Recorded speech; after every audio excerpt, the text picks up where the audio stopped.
Beranjak ke informasi kriminal, Saudara, polisi menetapkan 2 orang sebagai tersangka kasus pembunuhan perempuan dalam koper. Satu tersangka baru yang ditetapkan polisi ialah adik pelaku yang membantu membuang jasad perempuan di dalam koper ke Kalimalang. Sebelum membuang jasad korban, pelaku Arif Ridwanullah sempat menjemput adik korban untuk membantunya memindahkan jasad korban hingga membuangnya.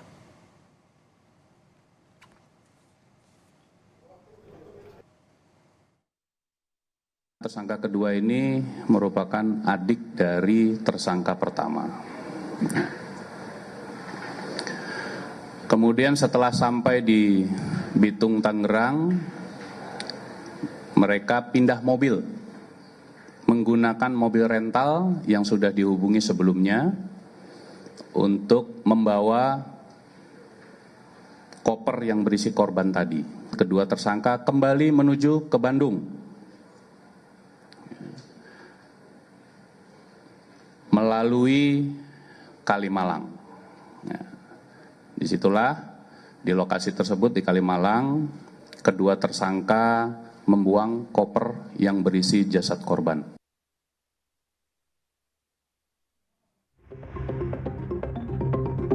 Motifnya karena emosi.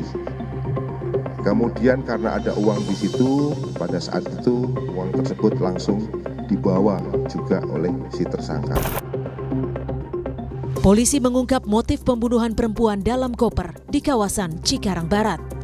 Polisi menyebut pelaku emosi karena korban minta dinikahi pelaku, hingga keduanya cekcok dan pelaku menganiaya korban hingga tewas.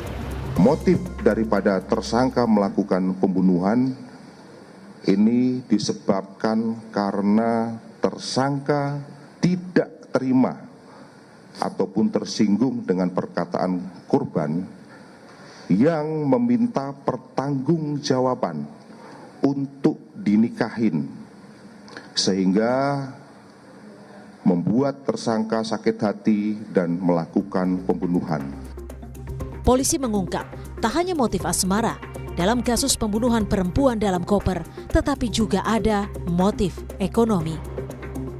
Polisi bilang pelaku mengetahui korban membawa sejumlah uang, sehingga usai menghabisi nyawa korban, pelaku langsung mengambil uang korban untuk membeli 2 buah koper, membayar hotel, dan membeli tiket pesawat. Setelah berhasil menangkap pelaku di Palembang, polisi menyita sejumlah barang bukti, berupa koper dan sejumlah uang yang dikirimkan pelaku kepada ibunya sebesar 36 juta rupiah. Barang bukti uang yang kita sita itu sebesar 36 juta dari 43 juta yang diambil oleh tersangka kepada korban. Sisanya kenapa 36 juta? Karena tersangka sudah memakai, yaitu menyewa Grab, membayar hotel, membeli koper 2 kali karena koper pertama tidak muat, koper kedua yang baru muat yang besar, seperti itu. Setelah itu beli tiket pesawat, habis itu mentransfer ke ibunya dan lain-lain. Jadi total uang yang bisa kita sita itu hanya 36 juta.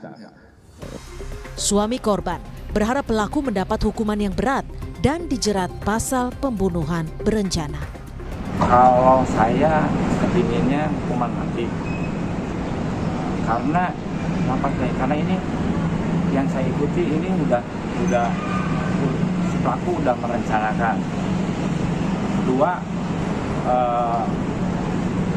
dia sangat biadab. Polisi menjerat pelaku dengan pasal 338 KUHP tentang pembunuhan dengan ancaman pidana 15 tahun penjara. Tim Liputan, Kompas TV.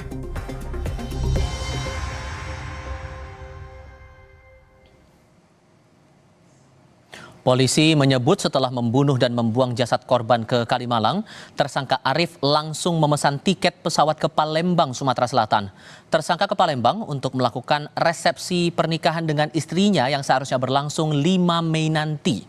Polisi menyelidiki apakah motif pelaku menghindari atau menghadiri acara resepsi digunakan tersangka sebagai alibi untuk menutupi kejahatan atau tidak.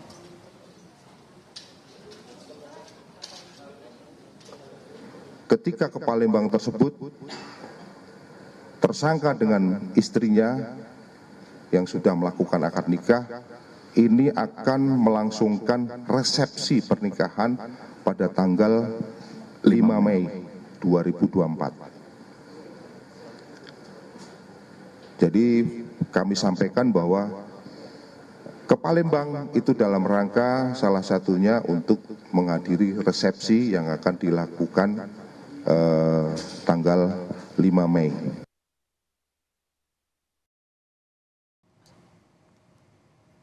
Di tengah kasus pembunuhan yang menjerat suaminya sebagai tersangka, istri pelaku Arif mengajukan permohonan pembatalan pesta pernikahan ke pengelola gedung. Keluarga menyebut istri Arif kaget mengetahui suaminya menjadi tersangka kasus pembunuhan. Keluarga mengaku tidak banyak mengetahui latar belakang dari Arif karena selama ini tersangka tinggal jauh dari istrinya di Tangerang.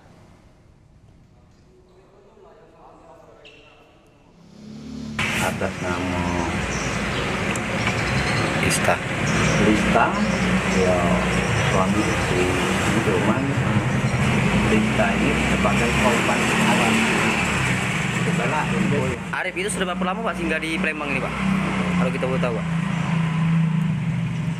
terjadinya penangkapan Arif ini baru 3 hari dia tinggal di Palembang. Itulah info yang kita dapat. Pak ini bukan wong sini ya di Arif itu Pak? Arif Bukan warga sini. Bukan.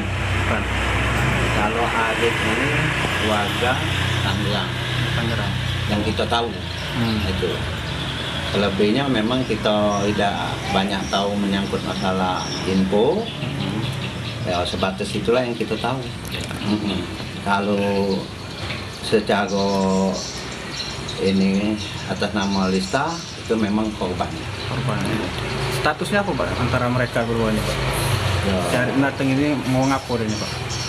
Arif datang dari Palembang itu ya. dari Palembang ini mau ngapain Pak? ya dia kan mau ketemu sama istrinya. Polisi telah menerapkan pasal pembunuhan kepada AARN, tersangka pembunuh perempuan yang jasadnya dimasukkan ke dalam koper. Namun dengan tersangka ke hotel bersama korban, termasuk membawa uang perusahaan hingga membeli koper setelah korban dibunuh, apakah kemungkinan nantinya pelaku akan dikenai pasal pembunuhan berencana? Kami akan tanyakan hal ini kepada ahli hukum pidana dari Universitas Trisakti Albert Aris. Mas Aris, selamat sore. Selamat sore Mas Tival. Ya, terima kasih sudah bergabung bersama kami. Melihat dasar pembunuhan karena emosi, lalu setelah melakukan eksekusi dimasukkan ke dalam koper, menurut Anda ini sebetulnya sudah masuk atau unsur pembunuhan berencana ini sudah terpenuhi atau belum? Begini Mas, perbedaan antara pembunuhan biasa dan pembunuhan berencana adalah terletak pada spontan atau tidaknya. Jadi kalau pembunuhan berencana itu pasti dipikirkan terlebih dahulu. Ada jarak waktu yang tidak terlalu lama dan tidak terlalu cepat untuk memikirkan pelaku itu jadi membunuh atau tidak, Mas. Nah, tadi kalau dikatakan membeli koper sesudah terjadinya pembunuhan tersebut, berarti itu kan post factum ya, yang tidak bisa dikatakan merupakan rangkaian atau bagian dari perencanaan untuk melakukan pembunuhan, Mas. Gitu. Sekalipun kemudian bahwa niatnya untuk menghilangkan jejak tindak kejahatan yang dilakukan. Iya, karena terjadinya sesudah pembunuhan, maka paling mungkin itu adalah termasuk dalam kategori menghalangi atau merintangi penyidikan atau obstruction of justice. Tetapi kalau terjadinya sebelum, andai kata nih pelakunya membeli koper untuk maksud memang setelah dibunuh itu mayat korban itu dimasukkan koper, barulah itu dapat dikatakan sebagai suatu perencanaan, Mas. Oke, tapi kalau kemudian mau coba diterapkan pasal pembunuhan berencana selain masalah spontan itu tadi, unsur apa lagi yang harus dipenuhi? Jadi unsur yang terpenting dalam tindak pidana pembunuhan berencana adalah yang pertama harus ada niat dari yang bersangkutan untuk membunuh. Niat itu kemudian dituangkan dalam suatu kesengajaan. Yang kemudian yang kedua adalah ada jarak waktu yang tidak terlalu lama dan tidak terlalu cepat untuk berpikir menjadi membunuh atau tidak membunuh ya. Yang ketiga adalah yang paling terpenting menurut jurisprudensi adalah keadaan jiwa atau Gemütszustand dari si pelaku ini dia dalam kondisi tenang untuk menentukan atau mengambil keputusannya untuk jadi membunuh atau tidak, Mas. Tapi untuk cara membuktikan niat itu, mengukur jarak waktunya itu gimana? Iya, ini kan bisa ditelusuri dari komunikasi antara pelaku dan korban gitu kan ya. baik melalui peristiwa-peristiwa sebelumnya. Kalau kita menyimak tadi konferensi pers dari di Reskrimum Polda Metro Jaya, nampaknya mereka ini sebelumnya memang sudah sering bertemu ya, dan dikabarkan bahwa mereka sudah pernah melakukan check-in di hotel. Nah, fakta-fakta seperti ini kemudian ditambah lagi ada permintaan dari korban untuk menanyakan kejelasan status dari hubungan mereka. Nah, menurut keterangan dari si pelaku, dikatakan pada saat pertanyaan itu diajukan, dia secara spontan emosinya naik dan kemudian melakukan serangkaian tindakan dengan cara-cara tertentu yang mengakibatkan korban tersebut meninggal dunia, Mas Ival. Tapi kan ada satu tersangka lagi yang ditetapkan polisi dengan alasan ikut membantu membuang korban ini. Itu juga tidak masuk hitungan bahwa itu masuk unsur perencanaan itu? Nah, itu kan terjadinya kan sesudah ya. Kalau terjadi sesudah berarti itu bukan termasuk dalam kategori perencanaan dalam suatu tindak pidana pembunuhan, Mas. Jadi kalau dimaksud perencanaan ini harus disusun bagaimana cara persiapan alat-alat yang digunakan untuk melakukan pembunuhan berencana tersebut, Mas Ival. Oke, soal motif ini juga jadi pertanyaan karena begini, dari pelaku bilang melakukan tindakan seperti itu karena emosi, korban minta dinikahi. Tapi di sisi lain pelaku juga membawa uang perusahaan yang dipegang dengan alasan untuk biaya resepsi hari Minggu. Anda mencernanya bagaimana? Ya, perlu saya sampaikan begini, Mas. Motif itu bukan merupakan unsur tindak pidana. Motif adalah dorongan bagi seseorang untuk melakukan suatu perbuatan. Nah, motif ini tetap penting, Mas Ival, untuk mencari dan menemukan kebenaran material, kebenaran yang paling sesungguhnya yang dicari dalam suatu perkara pidana. Tetapi motif ini tidak menjadi beban bagi aparat penegak hukum, khususnya buat penuntut umum untuk membuktikan adanya motif atau tidak. Gitu. Oke, sehingga peluangnya menurut Anda untuk menelusuri, silakan dilanjutkan. Ya, bukan berarti nggak penting motif. Motif itu tetap penting, tetapi jangan sampai menjadi beban untuk membuktikan unsur-unsur tindak pidana yang ditentukan di pasal 338 maupun 340. Oke, singkatnya, sehingga kalau menurut Anda pasal yang ditetapkan ini kan pembunuhan dan pencurian dengan kekerasan. Sudah tepat menurut Anda? Sementara ini kalau kita lihat sudah tepat. Jadi kan polisi itu menetapkan tersangka dengan pasal 338 yaitu pembunuhan biasa, kemudian pasal 339 pembunuhan yang diikuti terlebih dahulu dengan tindak pidana, dan juga pasal 365 ya, pencurian yang dilakukan dengan serangkaian tindakan tertentu mengakibatkan kematian. Oke, baik, Mas Albert Aris, terima kasih sudah berbagi perspektif bersama kami kali ini. Selamat sore, Mas.